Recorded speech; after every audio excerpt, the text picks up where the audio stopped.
Hello, today we are learning how to Sprite in the Homestuck style, brought to you today by the Android. First, we're going to look at how Andrew Hussey sprited Homestuck. This is just a quick look at the character sprites.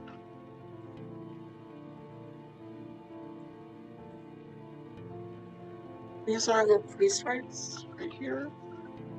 Shortly before starting Homestuck, Andrew Hussey designed all 4 beta kids. These designs went through 2 passes, and that's that second pass of pre-sprites, seen on the right. We're being finalized in the comic proper. It should be noted that Homestuck was primarily produced in Photoshop. And basically relate these sprites from this concept pass and just made the sprites that we know and love today from that. Alright, let's talk about the trolls. Now during Homestuck, Hussey had a tendency to design these characters last minute before their first appearances. We actually noticed from what Andrew Hussey said about the Guardian sprites. So while all the beta kids have unique body types as part of their designs, the trolls share many body types as part of their sprites. We can see this from Aradia and Fedford, sharing Rose's body type, Tabra, Solix, Karkat, Nepeta, Kanaya, Terezi, and Eridan all share a new body type. I tend to call this the Karkat body type with the Terezi body type. Vriska shares Dave's. Ethnius actually has an improved blonde body. And Gamkey actually has a unique body type all to himself. Before we continue, I just want to say I have a mild speech impediment. This is why I have this robot voice filter and why the Android is performing this panel. Saying every single troll name is absolute murder. Please don't crucify me. It's very hard to say these names for me. Alright, it is Sprite time. So now we're actually going to talk about the different bodies. So why are these bodies important? Looking at these Karkat sprites, we can see how they change, and so that changes how we perceive the character. Let's take a moment to look at each Karkat and compare. Now, how does it change your view of Karkat? Does it make you uncomfortable? Can you tell where each of the different body types came from? Now, let's look at the peepers. Let's take a look at the faces, specifically the eyes. Trolls and humans have massively different eyes and eye placements. Human eyes are wider and higher up on the face, while troll eyes are lower and closer together.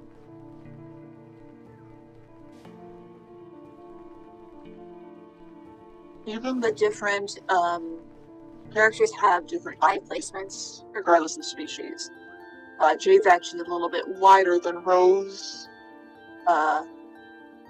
Nevada and Aradia is actually a little bit interesting. This actually causes some problems with certain dollmaker parts, where if you use them, you notice that things get a little off-center, just because they're using these different placements.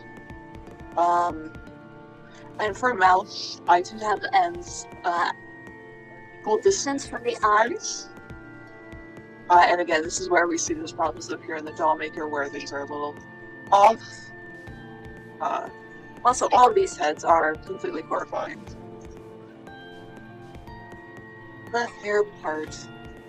Human hair comes in 2 colors, black and white, while trolls typically only have black hair. White human hair in Homestuck has a thick black outline, ranging from about 2 pixels wide to 4 pixels wide, while black human hair and troll hair do not have internal details.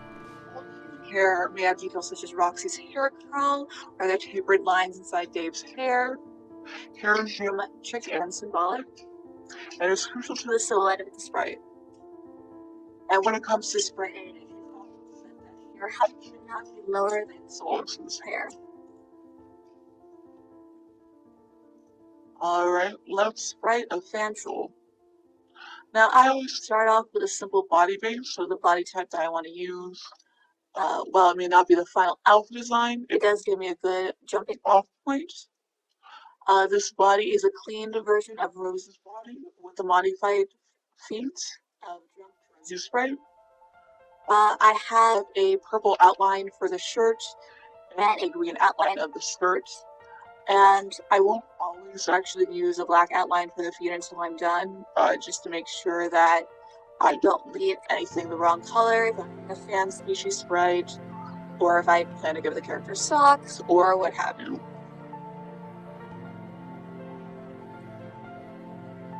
I'm starting off here with the hair.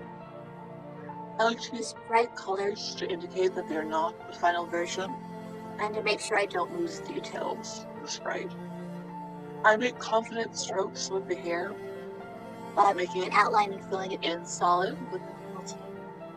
I make up my lines, but due to all the practice that I've gotten good at getting everything perfect in the first go. I try to keep my brush pad about 5 pixels wide. And for anyone looking to try hair of this length, close attention to how it falls and where it lands behind the feet. Generally, if you use solid object, it's not, it's geometric, but it's not lacking dimension. For the eyes, I will draw an oval and place it over, using one of the Homestuck sprites as a reference. I will use the pupil of the Homestuck sprite just to keep things consistent, unless the character calls for something else, something such as cat eyes, or fan species eyes, or vision, whatever fold. I'll then thicken my lines and properly color in and fill the details. I finish and I mirror the eyes. I proceed to draw the mouth. And again, I like to have the ends of the mouth be mirrored and from equal distance from the eyes. You can see most of the character here. All that's left is really the final colors and of course the horns. In a contrasting color to the hair, I draw the shapes I want the horns to take. Because this is an example sprite, I decided to do a simple feathery-like horn shape for the character. It also gives a nice contrast to the hair as the hair draws the eyes down. I stripe the horns in about 2 pen stripes, fill them in, and then mirror the horn to the other side. I make sure the hair appears to be layered properly over the sprite by erasing hair swipes into the horns. I insert the sign and place it to where I believe it looks best, similar to where it's located on a radius stripe. I recommend using the Homestuck sprites as a guide, but sometimes the symbol placement is a little imperfect, so I just really recommend doing what looks best to you. I then proceed to fill in the outfit of the sprite, just everything in the correct colors. After this, I'm just going to finish it off by coloring in the hair pure black. And voila, we have Sprite in a film. Now let's talk about translating the real world into sprites. Unseen hairstyles. Now, more knowledgeable people than me have talked at great length about Homestuck's lack, or lack thereof, representation. Homestuck characters are aracial and are typically drawn with straight or slightly curly hair. Mira has braids, but HIC and Feathery seem to have wavy hair, a looser texture, and Gamzee has whatever Gamzee has going on. In Homestuck, we do see a troll with dreadlocks. But what does that mean for other hairstyles? How does one actually depict kinky natural hair? So take inspiration from real life. While Homestuck doesn't have the answers, real life does. Take a look at both real life examples of what you would like to portray, as well as artistic depictions of what you're trying to depict. And these are helpful for stylization, but do be careful with what you're pulling from. Remember the greater context of the time and origin of the work, as well as modern interpretations of said work. Now this is Cascus from the Extended Zodiac project. I'm very proud of the project. I've made over 800 characters for the project. Don't worry about that. I'm still making more. Don't worry about that. It's fine. It's fine. It's fine. Yeah, I made too many characters. So Cascus is very obviously mummy inspired, very obviously Egyptian inspired, and I just wanted to actually depict the hairstyle that is depicted in hieroglyphics and other artworks. You know, typically when people think of Egyptian hair, they think of it as a headdress, or they think of it in the 1950s Hollywood style of a white Cleopatra, and this is not accurate. So I wanted to actually look at real life and depict that to make sure it's actually accurate and actually reflects something real. Shifting gears, let's talk about texture and clothing. Fabric and texture. Homestuck certainly has some fun and unique outfits during its alchemy section, but it may not be intuitive to portray different types of texture and fabric in a Homestuck Sprite. So here we have Jade and her dress. It's a very glittery, likely sequence fabric, and to imitate that, if you want to do something that has, you know, sequence, you will want to essentially dot the outfit to show off that glitter in white specks, and then on another layer I just do similar white specks, 50% opacity, boom, instant sequence. If you want to do something that's sort of that velvet texture in Dave's Smuppet line suit, we see this with the Barda Flow, which is we can see the similarities here. To show that velvet texture, you're just going to want to have lighter outlines of your character's outfit compared to the rest of the body of the sprite. Very simple, easy to see. And probably the most obvious, if you want to have a white fur-lined coat, just give your character a light fur outline. And for textures not seen in Homestuck, you know, sometimes you want to go outside of the Homestuck scope, and that's okay. And here are just some textures I frequently use in my sprites to give you guys an idea on how to portray different fabrics and materials. So let's just take a look at some of these sprites that I have to the side here. If you're looking for a better fur texture, if you're looking for an actual fur texture for your sprites, I have a character here with a fur coat that you can see different alternating swipes that I did for the thick fur texture.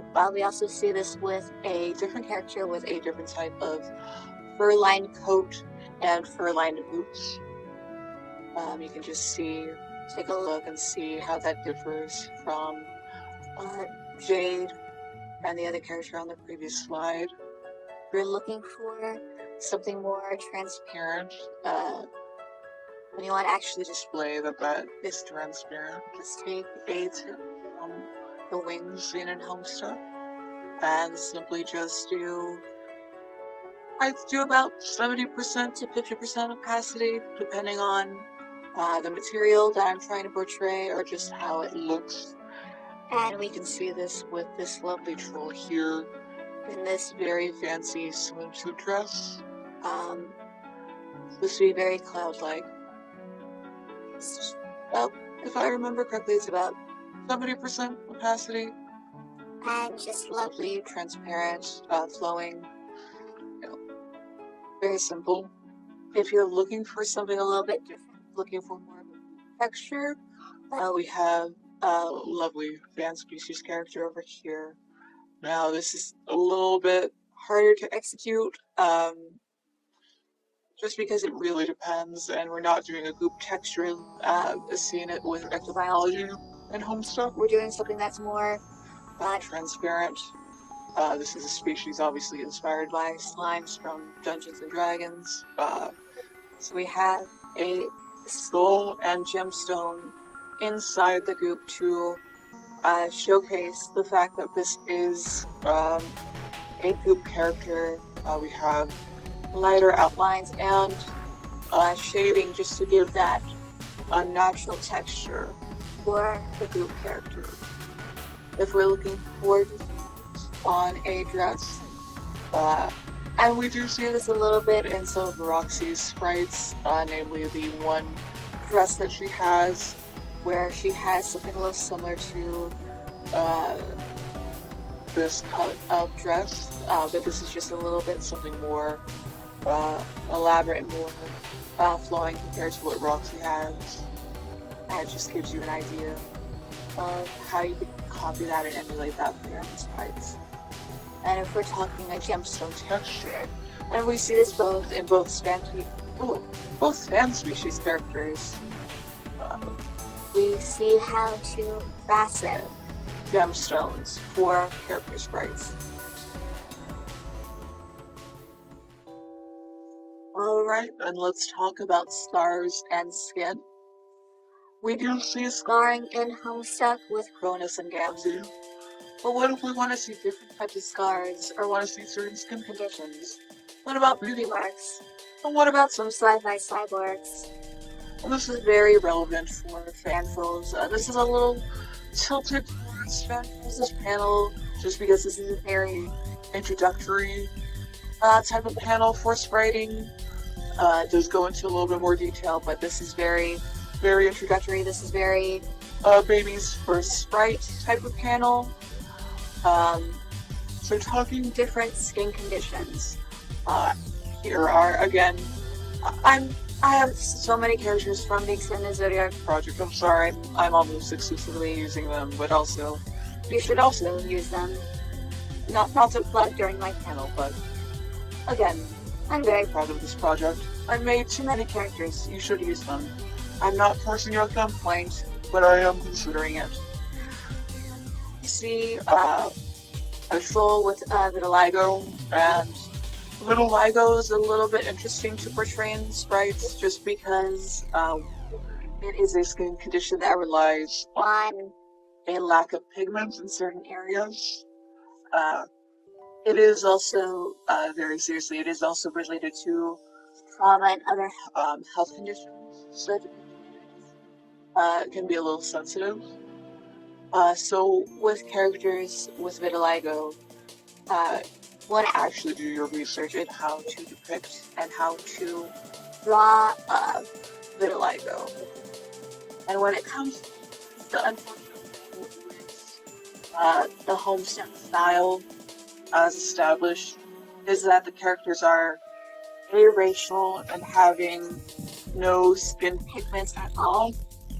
And when it comes to displaying such a skin condition reliant on skin pigments, it's hard and can be almost impossible to depict it, and does require creative interpretations.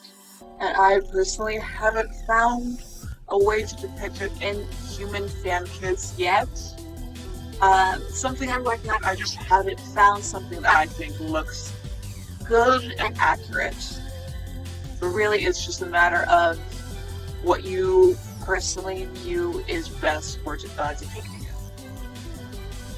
it. We also have a character with a very intense burn scar. Burn scars are a little bit easier to depict, as it's mainly just scarring. I like to give these burn scars to the blood of the character, to the blood color of the character. Show that it is,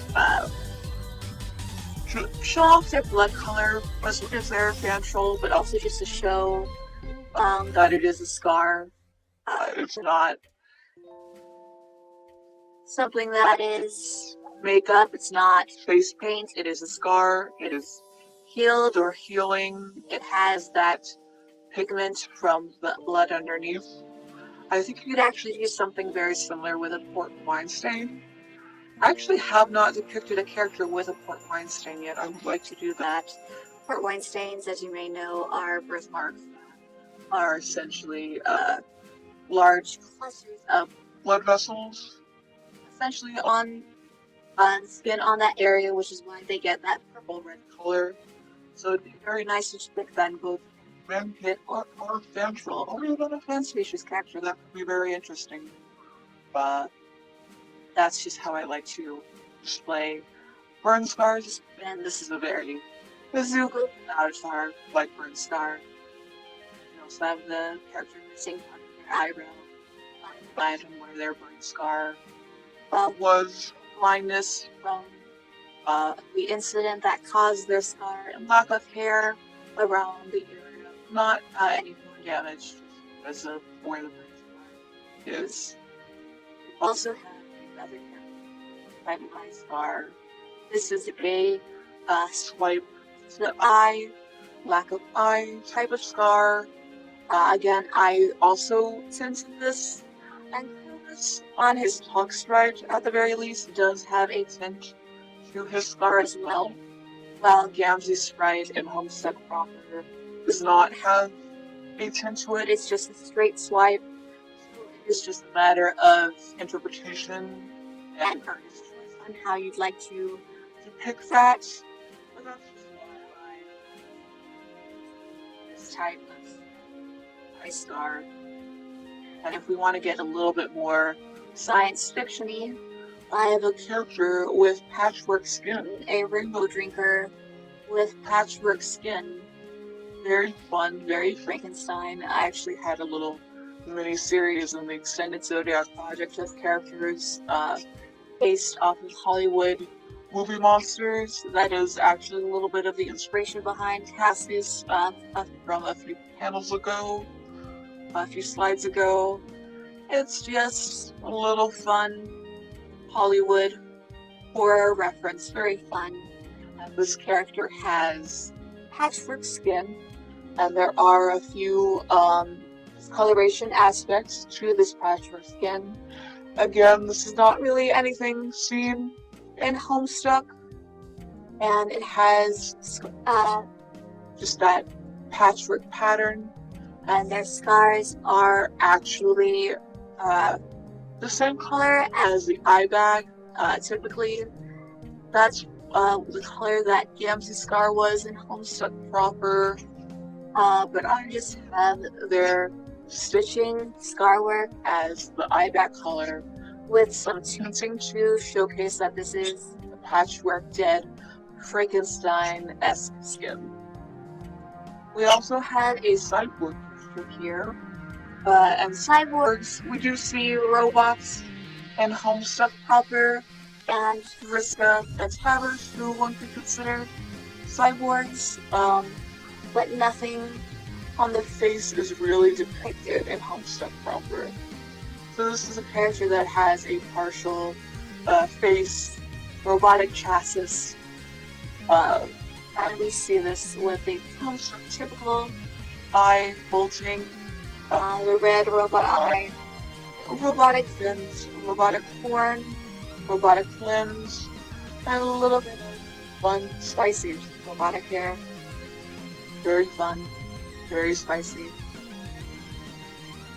And finally, we just have a simple troll with a beauty mark. I just tend to depict them as 4 pixels wide. Just a simple beauty mark. Simple. Just adds a little bit of something if you want to add that to your character.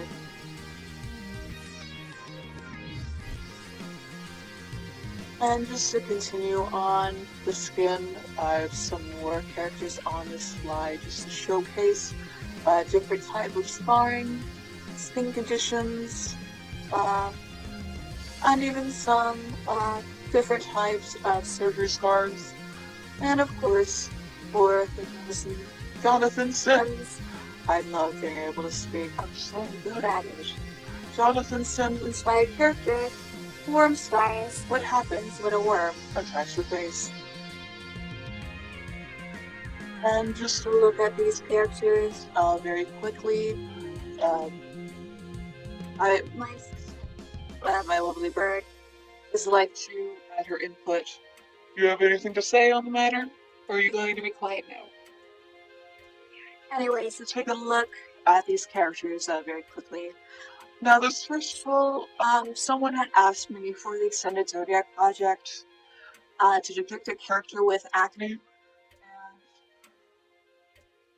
well, I really wanted to do so. I don't think it quite turned out the best, and I think this just really shows that Homestuck style is very limited sometimes, and there are just certain things that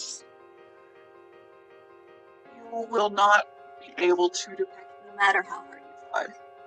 So with this character, with some 4 pixels and 1 pixel wide dots on their face, slightly tinted blue to imitate that, but it does not come across the best, and that's okay. It may not appear to acne to some people, it may be very obviously acne to other people, but that's just how that turned out. Next, we have a character that people love to call the Shirtless. He has both facial scars, just very simple, very similar to what is depicted in Homestuck proper with Gamzee, just swipes to the face, as well as some top surgery scars to showcase that he has top surgery, and some blood scars. And somewhat, according to Frenson. And he does have, this isn't actual blood or scarring, this is paint for his sign. That is the Shirtless for you. Next we have a troll with some simple freckles, and again these are just 4 pixel and 1 pixel wide dots across the face, same color as the under eye bag, just to showcase freckling on the face. And then we have another simple Gamzee-like scarring, though this is also tinted slightly with their blood color, just to showcase that is a deep scar, likely from a sword, just on the face. And then we have another intense eye scar. This is actually to showcase that this character had their eye branded. They are inspired by Omega Mart. So the brand has literally been branded, and it's just part of their sign. It's very deep in color. It's their blood color, darker, and then just some light tinting on the face just to show the burned skin. And then, of course, our lovely Jonathan Sim inspired character Lurk. They're wearing their downward cis shirt because I pulled that Sprite for this panel by accident. But let's all go into the downward cis bus. Non-binary icon. Got worms in their face though. That wasn't a problem. And they just have a cluster of gray circles larger than how I typically tend to depict freckling and other markings just to show that this is indeed scars from the face. They're a bit of a bookmark. Next, we have Kevri, and she has actually had a bomb blow up in her face. She also has some other scarring because very obviously she's someone that does not take safety precautions. She's not exactly the safest person to be around. And she just has the facial scarring where she had her bomb blow up in her face. Very dark in pigment to show off how intense it was. Blind eye. Very typical of and how I like to portray burn scars. And finally, we just have another troll with grub scars and top surgery scars, and also a beauty mark. I just wanted to showcase two characters with top surgery scars and grub scars because they are both shirtless, and just to give you guys an idea on how to portray that for yourselves.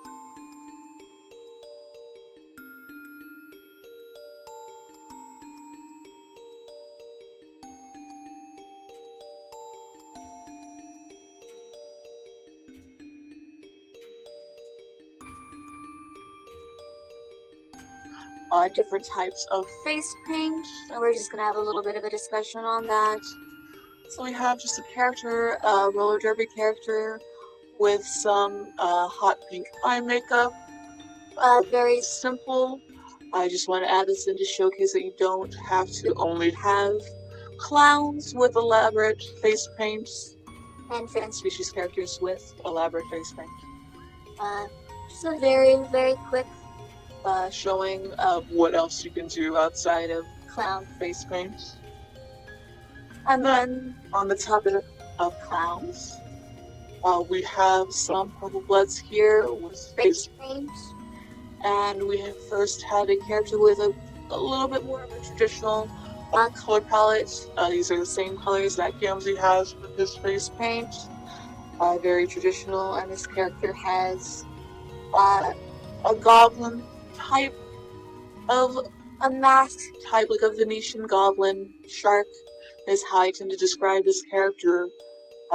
Face paint style, a little bit different than what you typically see with Homestuck bloods, but just something to give a little inspiration.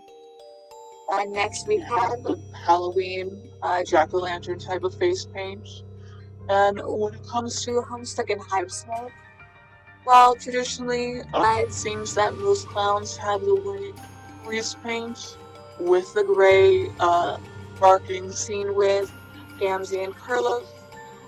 We actually see different colors added, similar to glow makeup in real life. So this actually has orange makeup, which isn't really seen, not in this color, seen in Homestuck or Hypeswap, but just shows that you can have something still look very traditional in that sense, but still be different, to have your own unique spin on that. And they also don't have their makeup is not in their hairline. You can see that separation between the white grease paint and their actual skin and their hairline, just to show that. Then we have, I don't need to introduce you. You know who these two trolls are. They're from Hypeswap. Everyone's played Hypeswap. And we just can see that their makeup is actually lighter. These are taken directly from their sprites in-game, their artwork in-game. So you can see they actually have a lighter grease paint, and they're actually more willing to use orange. You can see that in both sprites, as well as using a darker grease paint for markings. And finally, we have a fan species character, a Cerberus, and they actually have face paint as part of religion, and it's really it changes depending on their religion types. A lot of the time, you'll see it as these tears and their distinct color. These are not related to blood color or anything. These are just colors that they have chosen or may relate to their religion, and they appear to be tear-like underneath the eye. And while this can change depending on their religion, this is the most common form of it.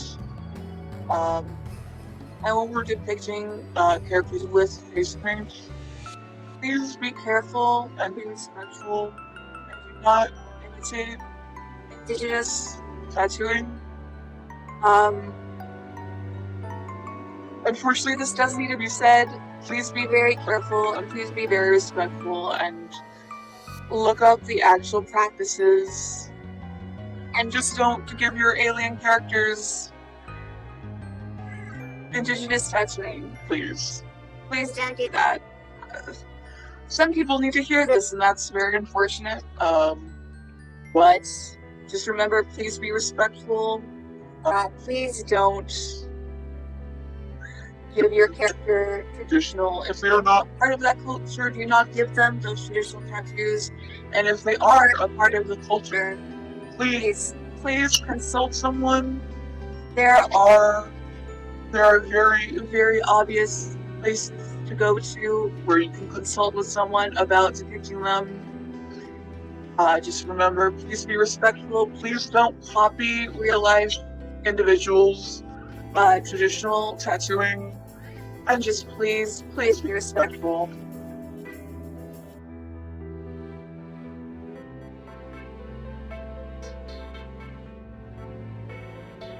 Alright, now let's look at the different sprite styles. So we're going to start off with Homestuck Traditional. So Homestuck Traditional is a style of spriting most focused on emulating the sprite seen in Homestuck proper. Oftentimes they utilize more direct rips from canon sprites and tend not to stray from what is seen in canon. The sprite examples I have here are these quick sprites that I did myself. You can see some of my weakness where I'm still, in the hair, I'm still utilizing my spriting style, which we'll find out about on the next slide. And then we have this lovely sprite example by Otagoshi. And Otagoshi is just a wonderful artist and sprite editor. And you can see just how well they managed to emulate the Homestuck style. This is a sprite that would not appear misplaced in an actual Homestuck panel. Just a wonderful job and wonderful animation. On the next slide, we have here's Homestuck Clean. And this is my personal sprite style, as you can likely tell. In contrast to Homestuck Traditional, Homestuck Clean focuses on a slightly more elevated version of the Homestuck sprite style. While still recognizable as a Homestuck sprite, Homestuck Clean has the thicker and smoother outlines, and may be slightly more experimental compared to Homestuck Traditional. And we just have here another sprite from the Extended Zodiac project, and then this lovely fan species sprite by Lepio. Definitely check out Lepio. They are wonderful sprite artists. They have wonderful fan species.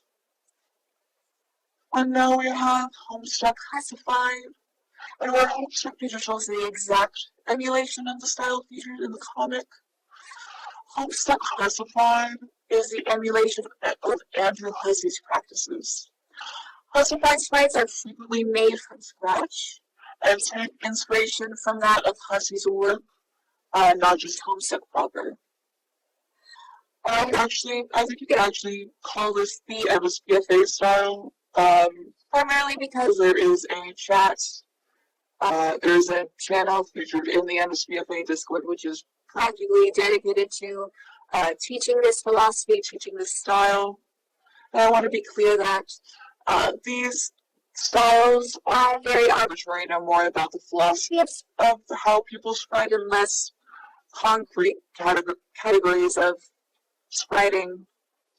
And we have this lovely fan kit sprite by Asu the Person on Twitter. And you can just see the inspiration from other MSPA adventures. Everything is from scratch, very geometric, very well done. And we have these two fan trolls from Shrimpy. I just love how these characters are designed. And you can really see everything so unique, everything from scratch. Very wonderful stylization. So Deep Sea Stylewise is the spriting style developed by Spriter Deep Sea / Monty. The style is typified by the unique style of facial features and body types, while other spriting styles give a distinct separation between the humans, trolls, and cherubs. The Deep Sea style is universal. And while this is the personal style of Monty, it is spread by their beautiful and plentiful sprite bases. And the two examples I have here is the sprite from Shrimp Sprites, and you can see that they've added their own personal style to it. But you can tell from the eyes and the body these are using the deep sea bases. And then of course the sprite from Deep Sea themselves. And it's a lovely gold troll in a wheelchair, and you can just see how clean and well executed their sprites are, and that distinct style that they have. And finally, we have personalized sprites, and the personalized category is really everything and the kitchen sink. And where the other styles have aesthetics that they can be arbitrarily categorized, the personalized style is simply this writer's personal style on a Homestuck sprite. And we can see this with the Youth Sprite, their fan kit in their wonderful, detailed, fancy dreamer outfits.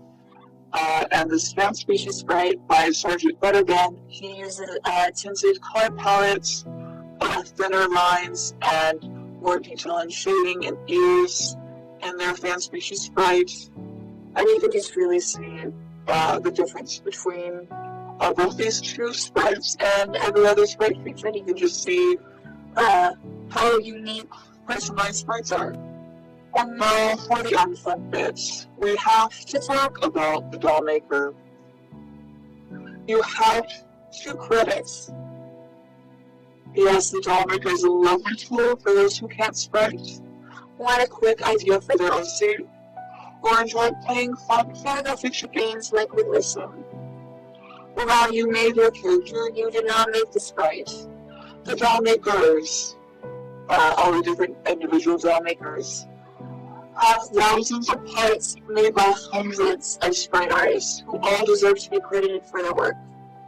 When you post or edit a doll maker sprite without credit, you're both disrespecting the people who worked on the doll maker, and you're making it harder for people to find the doll maker. Please, credits.